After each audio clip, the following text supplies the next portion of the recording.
So the topic I chose for my CBA is electronic dog walkers. I have greyhounds at home, so we often use an electronic dog walker to keep them fit. Most of my CBA will be based around the mechanisms used to power this dog walker and maybe some of the materials used to make it. So my first slide just goes through what the walker is and what it's used for, and then I begin to go through the mechanism that's used to power it, which is a belt and pulley system. So this slide shows most of my primary research. I took these photos myself of the walker that we have at home, so this is the belt and pulley that actually powers it. I go through how this specific one works as well with regard to the size of the pulleys and which one powers what. I also took a video of it moving to make it easier to see.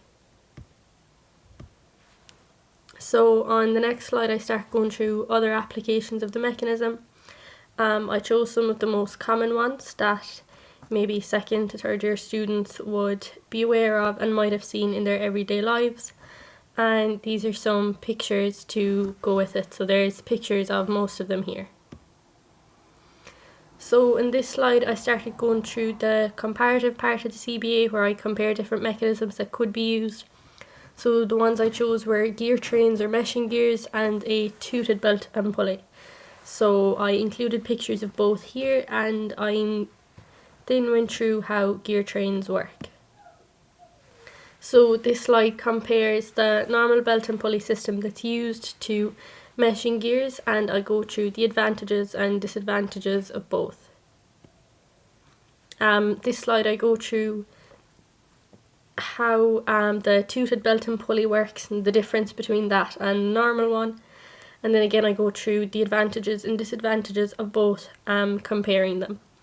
These two photos up at the top are also some primary research, as I used this mechanism in a project before and I thought it was very easy to see the ridges on the pulley and the belt, so I included them. So this next slide isn't finished, but I need to do some more secondary research on what materials are actually used to make it, because some of them I'm unsure of, so I may need to contact a company that makes them to see what they've used. So on my reflection I just went through what I learned from completing the CBA and about like other applications that use it and stuff. I also in this critiqued the mechanism chosen, and I gave my opinion from the research, based on the research that I did on why I think it's a good mechanism. I spoke about the good parts and bad parts. So I think overall I hit most of the things in this CBA. I do need to do a little bit more research, but I did hit the descriptive, comparative and critiquing parts. So yeah, thank you.